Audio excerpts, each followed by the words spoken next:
क्या आप जानते हैं कि ह्यूमैनिटी हमारे ग्रह के सेफ ऑपरेटिंग स्पेस की 9 में से 7 सीमाओं को पार कर चुकी है? जी हाँ। और हालिया रिपोर्ट के अनुसार अब ओशन एसिडिफिकेशन भी उस खतरे के निशान को पार कर गया है। अगर ये फैक्ट मिस हो गया तो प्रीलिम्स में एक क्रूशियल 2 मार्क का सवाल मिस हो सकता है। बिल्कुल, ये सिर्फ एक फैक्ट नहीं है, ये अलार्म है। एक अलार्म है। सिंप्लीफाइड यूपीएससी बाय पीपीपी में आपका फिर से स्वागत है। ये वो चैनल है जो आपके समय का सम्मान करता है और आपके सिलेबस को सरल बनाता है। आगे बढ़ने से पहले एक विनम्र निवेदन है, अगर आप सक्षम हैं और हमारा कंटेंट आपकी तैयारी में वैल्यू ऐड करता है तो प्लीज सदस्य बनने के लिए ज्वाइन बटन दबाने पर विचार करें। आपका समर्थन इन वीडियो को जारी रखने में बहुत मदद करता है। और हमारे मौजूदा सदस्यों को बहुत बहुत धन्यवाद, आप इस चैनल के स्तंभ हैं। सबके लिए प्रैक्टिस PYQs के साथ फ्री नोट्स हमारे टेलीग्राम चैनल पर हैं। और हाँ, हमारे लेजेंड यूट्यूब सदस्यों के लिए हमारा एक विशेष डिस्कॉर्ड सर्वर है। वहाँ आपको प्रीमियम नोट्स, एक्स्ट्रा PYQs और मॉडल मेंस आंसर्स मिलेंगे, तो वहाँ हमसे ज़रूर जुड़ें। तो चलिए आज के इस गहन विश्लेषण को शुरू करते हैं। आज हम क्लाइमेट चेंज पर PT 365 के अध्याय 2 को डिकोड करेंगे। बिल्कुल। आज की हमारी चर्चा 3 मुख्य विषयों पर रहेगी। पहला, वैश्विक मंच, UNFCCC COP30 में क्या महत्वपूर्ण निर्णय लिए गए। दूसरा, भारत की रणनीति, भारत अपने NDCs और पंचामृत लक्ष्यों को पाने के लिए जमीन पर क्या कर रहा है। और तीसरा, प्रीलिम्स के लिए कुछ खास अवधारणाएं, जैसे climate tipping points, Arctic amplification और प्लानिटरी बाउंड्रीज। ये तीनों ही बहुत महत्वपूर्ण है। ये GS पेपर 3 मतलब पर्यावरण और GS पेपर 2 अंतर्राष्ट्रीय संबंध दोनों के लिए अत्यंत महत्वपूर्ण है। तो शुरू करें? चलिए। ठीक है, तो इसे समझते हैं। हाल ही में ब्राजील के बेलेम में UNFCCC COP30 का आयोजन हुआ। इसे फॉरेस्ट कॉप और कॉप ऑफ इम्प्लीमेंटेशन भी कहा जा रहा है।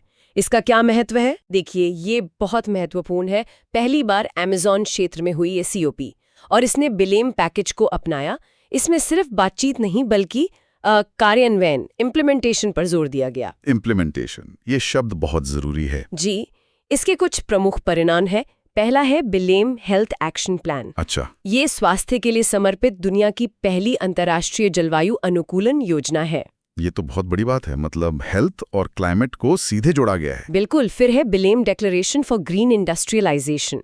ये भारी उद्योगों के डिकार्बनाइजेशन में तेजी लाने के लिए है। और तीसरा सबसे दिलचस्प है, इंफॉर्मेशन इंटेग्रिटी पर घोषणा। पहली बार जलवायु से जुड़ी गलत सूचना मतलब डिसइंफॉर्मेशन से निपटने के लिए इसे COP एजेंडा में शामिल किया गया। ये तो बहुत व्यापक है। पर क्या मॉन्ट्रियल प्रोटोकॉल जैसे पुराने समझौते भी अभी प्रासंगिक हैं? कॉल ने तो लगभग 99% ओजोन क्षयकारी पदार्थों ODS को चरणबद्ध तरीके से समाप्त कर दिया है। और अब इसका किगाली संशोधन, किगाली अमेंडमेंट, वो अब हाइड्रोफ्लोरोकार्बन्स यानी HFCs को कम करने पर केंद्रित है। HFCs ओजोन को नुकसान नहीं पहुंचाते, लेकिन वो शक्तिशाली ग्रीन हाउस गैस है। एग्जैक्टली। तो ये जलवायु परिवर्तन से लड़ने में एक बहुत बड़ी सफलता है। और पेरिस समझौते का आर्टिकल 6 जो हमेशा चर्चा में रहता है, भारत ने इसके लिए एक नेशनल डेजिग्नेटेड अथॉरिटी भी बनाई है। हाँ, आर्टिकल 6 अंतर्राष्ट्रीय कार्बन बाजारों की रूपरेखा तैयार करता है। इसे थोड़ा सरल शब्दों में समझाएंगे? जरूर। इसके 3 हिस्से हैं। आर्टिकल 6.2 है देशों के बीच द्विपक्षीय सहयोग, मतलब बायलैटरल कोऑपरेशन। ठीक है, एक देश दूसरे देश से डील करेगा। सही।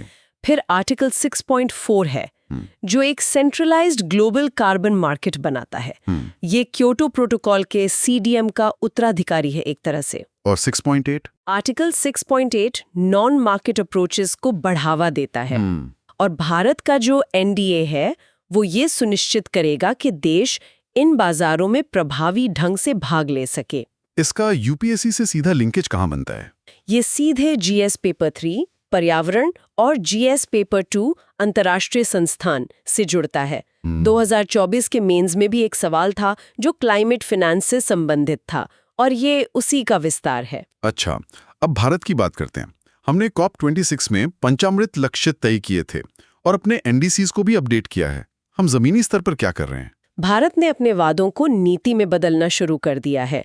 हमारे अपडेटेड NDCs के 3 मुख्य लक्ष्य हैं। पहला 2005 के स्तर से 2030 तक अपने GDP की उत्सर्जन तीव्रता इमिशंस इंटेंसिटी को 45% तक कम करना। और इसमें हम कहाँ तक पहुंचे?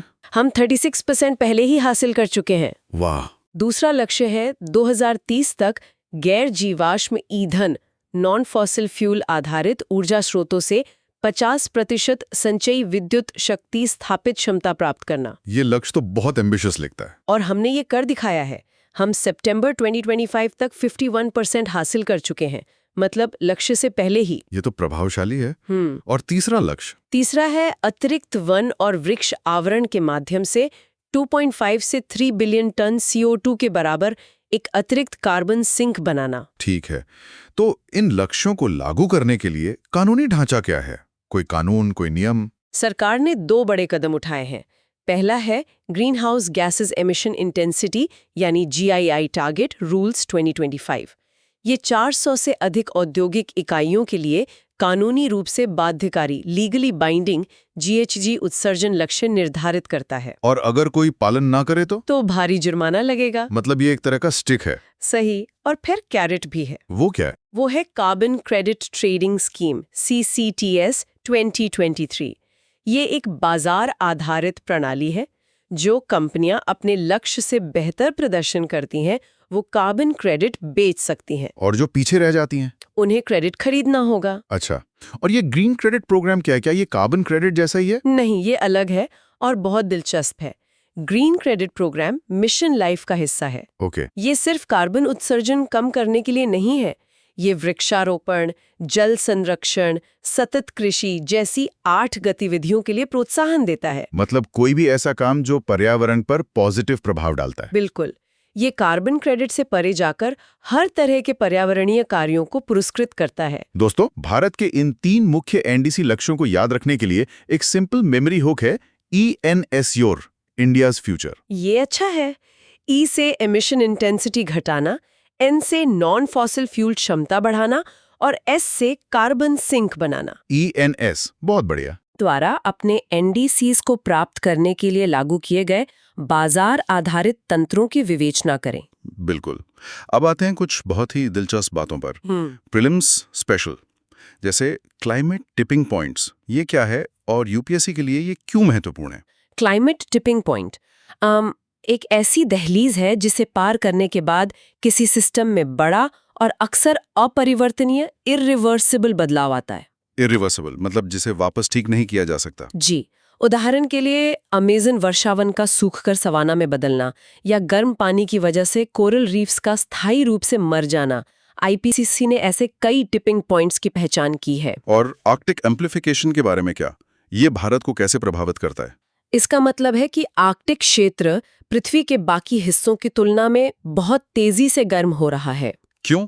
ऐसा क्यों हो रहा है? होना बर्फ पिघलने से गहरे रंग का समुद्र अधिक गर्मी सोखता है, जिससे और ज्यादा बर्फ पिघलती है। ये एक खतरनाक फीडबैक लूप है। और इसका भारत पर क्या प्रभाव है? ये भारतीय मॉनसून के पैटर्न को बाधित कर सकता है, जिससे अत्यधिक मौसम की घटनाएं हो सकती हैं। और अंत में प्लैनेटरी बाउंड्रीज, जिसका जिक्र आपने शुरू में किया था। हाँ, ये एक वैज्ञानिक ढांचा है जो मानवता के लिए एक सेफ ऑपरेटिंग स्पेस को परिभाषित करने वाली 9 प्रक्रियाओं की पहचान करता है। और चिंता की बात यह है? चिंता की बात यह है कि 2025 की रिपोर्ट के अनुसार हम 9 में से 7 सीमाओं को पार कर चुके हैं। 7? हाँ, जिनमें जलवायु परिवर्तन, जैव विविधता की हानि और ताजे पानी में बदलाव शामिल हैं। ये दिखाता है कि हम अपने ग्रह की स्थिरता को गंभीर रूप से खतरे में डाल रहे हैं। ये अवधारणाएं तो GS पेपर 1 भूगोल और GS पेपर 3 आपदा प्रबंधन दोनों के लिए महत्वपूर्ण है। बिल्कुल। प्रीलिम्स में इन पर आधारित सीधे सवाल पूछे जाते हैं। तो इस पूरी चर्चा का एक बड़ा निष्कर्ष ये है कि दुनिया अब सिर्फ वादे करने से आगे बढ़ रही है। हाँ, अब ठोस, कानूनी रूप से समर्थित और बाजार आधारित तंत्र बनाने की ओर बढ़ रही है। चाहे वो वैश्विक स्तर पर COP30 हो या भारत में GEI नियम और कार्बन बाजार। तो चुनौती अब इन नीतियों के प्रभावी कार्यान्वयन की है। बिल्कुल, इम्प्लीमेंटेशन ही असली चैलेंज है। अगर इस सारांश ने आपकी मदद की तो कृपया वीडियो को लाइक करें। यह एल्गोरिदम को आप जैसे गंभीर उम्मीदवारों तक पहुंचाने में मदद करता है। और कमेंट्स में अपने विचार साझा करें। आपके अनुसार ग्रीन क्रेडिट प्रोग्राम और कार्बन क्रेडिट ट्रेडिंग स्कीम में सबसे बड़ा और सबसे महत्वपूर्ण अंतर क्या है? ये एक अच्छा सवाल है। और भूले नहीं, फ्री नोट्स टेलीग्राम पर और लेजेंड्स के लिए प्रीमियम कंटेंट डिस्कॉर्ड पर उपलब्ध है। अगले अध्याय में मिलते हैं। जय हिंद।